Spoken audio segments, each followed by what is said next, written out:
Hello दोस्तों, नमस्कार। मैं हूं अर्णव और स्वागत है आपका रेलवे टॉकीज़ में।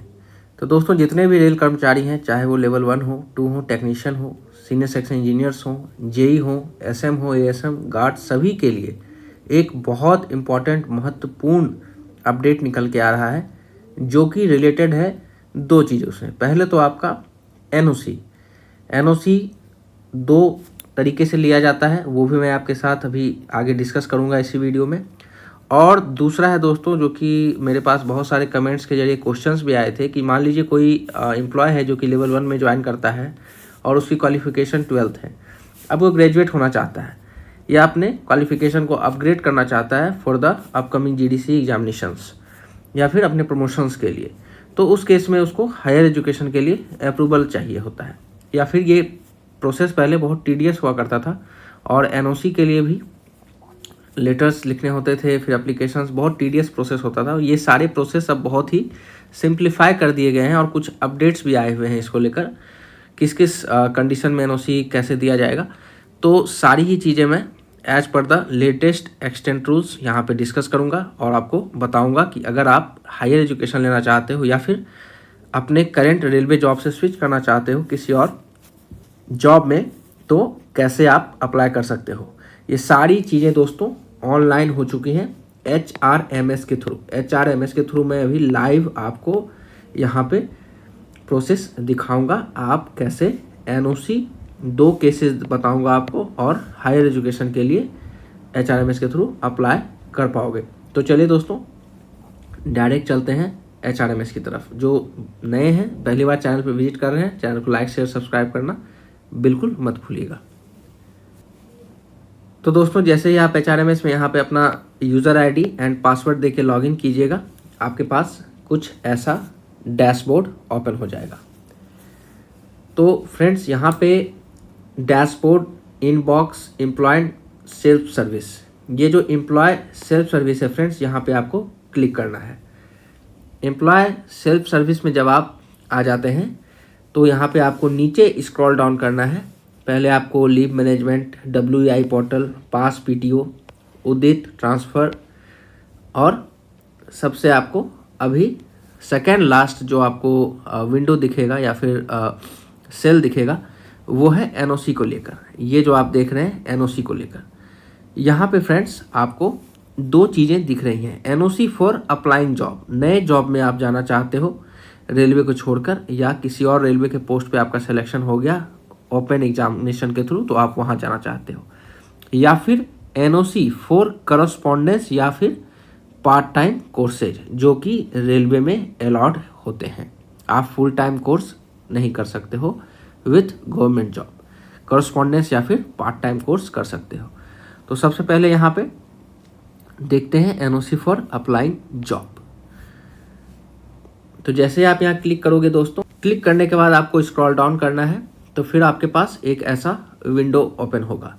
यहाँ पे लिखा है दोस्तों एप्लीकेशन टाइप, और in case you had applied for NOC outside HRMS for the year, then please state the how many NOC already obtained for the current year.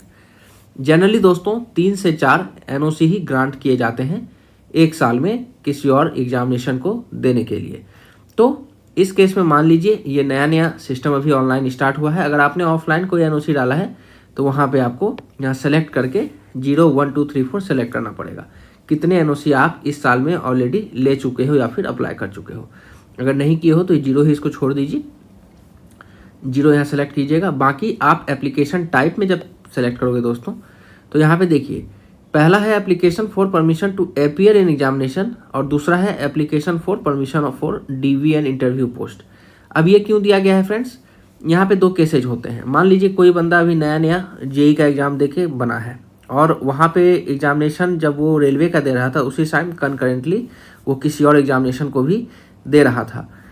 तो मान लीजिए उसका दोनों जगह सिलेक्शन हो गया। ये बहुत बार क्वेरी आ चुका है मेरे पास कि इस केस में सर क्या करेंगे। वहाँ पे तो हम उस समय जॉब में नहीं थे जिस समय हमने ये फॉर्म डाला था।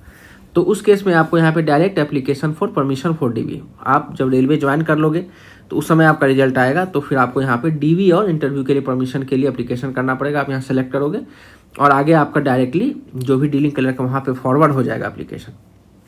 रिक्विजिट जो आपका डॉक्यूमेंट्स हैं यहाँ पे आपको अपलोड करने पड़ते हैं। एप्लीकेशन फॉर परमिशन, यहाँ पे अप्लाइंग के लिए आपने एनओसी लिया था कि नहीं। मान लीजिए आपका जब रेलवे में नहीं थे तब अप्लाई किया था तो यहाँ नो कीजिएगा, क्योंकि आप तो अप्लाई नहीं किए थे। और किसी ने गलती से भी अगर मान लीजिए रूल उसको पता नहीं था, रेलवे में रहते हुए भी जब अप्लाई आपने किया था उस समय आपने एनओसी नहीं लिया, जो कि ज़रूरी होता है। यहाँ पे आपको सेलेक्ट करना होता है अपीयर फॉर एग्जामिनेशन, वहाँ पे भी एक एनओसी आपको दिया जाता है। उसके बाद जब आप सेलेक्ट हो जाते हो तो डीवी के लिए लेना पड़ता है। तो फिर भी आपको यहाँ पे नो ही सेलेक्ट करना पड़ेगा अगर आपने नहीं किया था। डीवी इंटरव्यू का डेट यहाँ डालिए, किस डेट में आपका एग्जामिनेशन हुआ था वो यहाँ पे डालिए। कुछ रिमार्क्स, जैसे कि अगर आप रेलवे में पहले नहीं थे तो वो वाला रिमार्क्स डालेंगे। नो अगर यहाँ पे सेलेक्ट कर रहे हैं, अगर आप रेलवे में थे तो यहाँ पर आप लिखेंगे कि ड्यू टू अनअवेयरनेस ऐसा हुआ, तो कंसिडर करेंगे आपके जो भी पर्सनल ऑफिसर हैं। कॉपी ऑफ रिटन एग्जामिनेशन, जो रिटन एग्जामिनेशन आपने दिया डीवी के केस में उसका फाइल एप्लीकेशन, जो भी आपका एग्जामिनेशन दिया आपने उसका जो प्रूफ है एडमिट कार्ड, वो अपलोड कीजिए। एनी अदर रेलिवेंट डॉक्यूमेंट है तो वो भी अपलोड कीजिए। और अगर आप एप्लीकेशन फॉर अपियरिंग में अगर जब डालोगे तो आपको यहाँ पे अपलोड में बस नोटिफिकेशन का ही फाइल जो होता है एग्जामिनेशन का वही अपलोड करने मांगेगा और कुछ नहीं मांगेगा। बाकी आपको डेट ऑफ नोटिफिकेशन हो गया, किस पोस्ट पे जाना चाहते हो, किस पे लेवल पे जाना चाहते हो, जो कि वहाँ पे अगर मान लो ऊपर के पे लेवल पे जाओगे तो आपको पैसा नहीं देना पड़ेगा, नहीं तो देना पड़ता है। वो सब चीज़ सेलेक्ट होती है, ग्रुप सब आपको डालना पड़ता है। जैसे ही इनिशिएट अप्रूवल प्रोसेस पर डालिएगा आपका एप्लीकेशन वहाँ से फॉरवर्ड हो जाता है। और ये सारे अपडेट्स, एप्लीकेशन कहाँ है, नहीं है, क्या हुआ, और एनओसी आपको जब ग्रांट भी होगा तो ऑनलाइन ही वो आ जाएगा, आपको यहीं से आप डाउनलोड भी कर पाएंगे। ऑफलाइन अब आपको दौड़ने की ज़रूरत नहीं है। ये तो रही आपके एप्लीकेशन की प्रोसेस फॉर अप्लाइंग जॉब। अब दूसरा हम लोग यहाँ पे देखेंगे फ्रेंड्स कि अगर हमें हायर एजुकेशन लेना है तो उस केस में क्या करना पड़ेगा। तो हायर एजुकेशन के केस में फ्रेंड्स यहाँ पे आपको फिर से एनओसी वाले पार्ट में जाना है और यहाँ क्लिक करना है NOC for correspondence at part time. तो यहाँ पे आपको किस कोर्स को करना चाहते हैं यहाँ से आप दीजिएगा। इसके लिए पहले आपने कोई एनओसी ली है तो यहाँ पे आपको दिखेगा व्यू माई एनओसी में। मोड ऑफ स्टडी सेलेक्ट करेंगे, पार्ट टाइम, ऑनलाइन, डिस्टेंस, जो भी है। यूनिवर्सिटी यहाँ पे सेलेक्ट करेंगे, सारे यूनिवर्सिटी यहाँ पे शो होते हैं।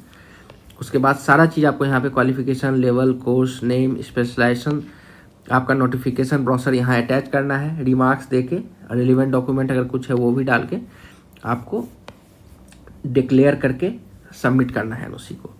उसके बाद कंसिडरेशन के बाद आपको एनओसी यहीं से व्यू माई एनओसीज पे जब क्लिक करेंगे तो आपका जब आ चुका होगा तो यहीं से डाउनलोड हो जाएगा दोस्तों। तो अब जो ये प्रोसेस है हायर एजुकेशन लेने का या जॉब चेंज करने का, दोनों ही सरल हो चुका है, आसान हो चुका है। सारे ही रेलवे एम्प्लॉयज़ के लिए एक बहुत बड़ी खुशखबरी है, बेनिफिट है। तो आशा करते हैं कि वीडियो अपडेट आपको अच्छा लगा होगा। आगे की ऐसे ही जानकारी के लिए चैनल से ट्यून्ड अप रहें, रेलवे टॉकीज के साथ जुड़ें और दोस्तों के साथ भी शेयर करें। तब तक के लिए धन्यवाद। फिर किसी नेक्स्ट इन्फॉर्मेटिव वीडियो में मिलेंगे आपके साथ।